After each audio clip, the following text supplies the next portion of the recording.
കർണാടകയിലെ ഷിരൂരിൽ മണ്ണിടിച്ചിലിൽ കാണാതായ മലയാളി ലോറി ഡ്രൈവർ അർജുനു വേണ്ടിയിട്ടുള്ള തിരച്ചിൽ ഇന്നൊരു നിർണായക ഘട്ടത്തിൽ എത്തി നിൽക്കുകയാണ്. തിരച്ചിൽ തുടങ്ങിയിട്ട് ഇന്ന് 9ാമത്തെ ദിവസമാണ്. ഇവിടെ ആളുകൾ ചോദിക്കുന്ന ഒരു കാര്യം, എന്തുകൊണ്ടാണ് ഇത്രയും ദിവസം, ഈ 9 ദിവസം എടുത്തു കാണാതായ ട്രക്കിനെ സംബന്ധിച്ച് ഒരു വിവരം ലഭിക്കാൻ? കർണാടക സർക്കാർ ഒരുപാട് മെഷീനറീസ് കൊണ്ടുവന്ന് തിരച്ചിൽ വളരെ ഫാസ്റ്റായിട്ട് നടത്താൻ സാധിക്കുമായിരുന്നില്ലേ എന്നൊരു ചോദ്യം നിലനിൽക്കുന്നുണ്ട്.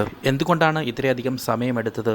അതിനെക്കുറിച്ചാണ് ഇന്നത്തെ വീഡിയോയിലൂടെ പറയാൻ പോകുന്നത്. അർജുനനെ കാണാതായിട്ട് ഇന്ന് 9ാമത്തെ ദിവസമാണ് ഒരു സിഗ്നൽ ലഭിക്കുന്നത്, ശരിയായ ഒരു സിഗ്നൽ ലഭിക്കുന്നത്. ഇനി അവിടെയുള്ള മണ്ണ് മാറ്റിക്കഴിഞ്ഞാൽ ലോറി പുറത്തെടുക്കാൻ സാധിക്കും എന്ന രീതിയിലാണ് ഇപ്പോൾ എല്ലാവരും മനസ്സിലാക്കിയിരിക്കുന്നത്. നാളത്തെ ദിവസം വലിയ നിർണായകമാണ്. നാളത്തെ ദിവസം തന്നെ നമുക്കൊരു ശുഭവാർത്ത ലഭിക്കും എന്ന രീതിയിലാണ് എല്ലാവരും കരുതിയിരിക്കുന്നത്.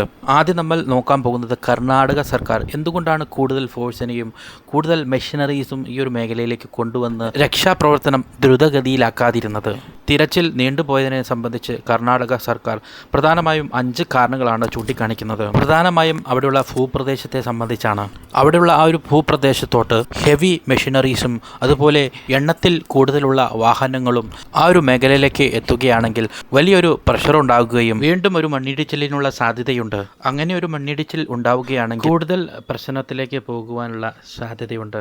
പ്രധാനമായും അവിടെ നിലവിൽ രക്ഷാപ്രവർത്തനം നടത്തുന്നവർക്കൊക്കെ ഒരു ഭീഷണിയായി മാറാനുള്ള സാധ്യതയുണ്ട്. കൺട്രോൾ ചെയ്യാൻ പറ്റാത്ത ഒരു സാഹചര്യം ചിലപ്പോൾ സൃഷ്ടിക്കപ്പെടാം. അത് പിന്നീട് ഒരു കോംപ്ലിക്കേഷനിലേക്ക് പോകാം.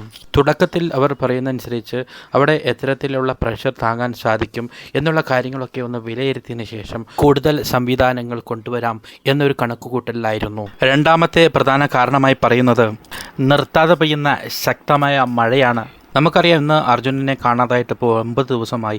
ഈ കഴിഞ്ഞ 8 ദിവസവും 9 ദിവസമായി പെയ്യുന്ന മഴയ്ക്ക് യാതൊരുവിധ കുറവുമില്ല.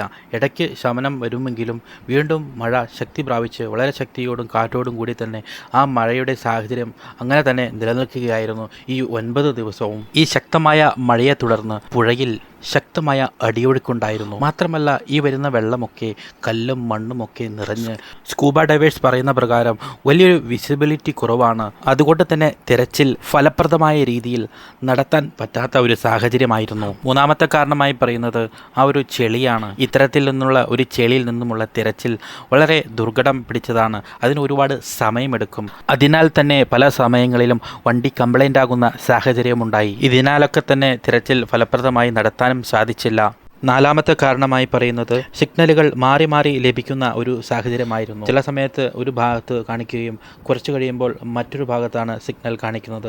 അതിന് കാരണമായി അവർ പറയുന്നത് ഈ ഒരു മണ്ണിടിച്ചിലിലൂടെ വന്ന മണ്ണും അതിലൂടെ വന്ന വലിയ വലിയ പാറകളുമൊക്കെയാണ് ഈ ഒരു സിഗ്നലുകൾ പ്രോപ്പറായ രീതിയിൽ കാണിക്കാതിരിക്കാനുള്ള സാഹചര്യം ഉണ്ടായത്. അതുകൊണ്ട് തന്നെ അവർക്കൊരു വ്യക്തമായൊരു ധാരണ എവിടെയാണ് ഈ ഒരു വണ്ടിയുള്ളത് എന്ന് കണ്ടുപിടിക്കാൻ ഒരു തടസ്സം നേരിടുന്ന ഒരു സാഹചര്യമായിരുന്നു. ആധുനിക സംവിധാനങ്ങളെല്ലാം ഉപയോഗിച്ചെങ്കിൽ പോലും അതിനും ഒരു പരിധി ഉണ്ട് എന്നാണ് പറയുന്നത്. കൂടുതൽ ആധുനിക സംവിധാനത്തോടു കൂടിയ നേവിയും അതുപോലെ ആർമിയും ഒക്കെ എത്താനായിട്ട് ഒരു 2-3 ദിവസത്തെ കാലതാമസം വരികയും അതുമാത്രമല്ല ആർമി വന്നപ്പോൾ അവരുടെ കയ്യിൽ വേണ്ടത്തക്ക ആധുനിക സംവിധാനമുള്ള ടെക്നോളജിപരമായിട്ടുള്ള സംവിധാനമുള്ള മെഷീനറീസ് ഒന്നും കൊണ്ടുവരാതെയാണ് ആർമിയും അവിടെ നിന്ന് വന്നത്.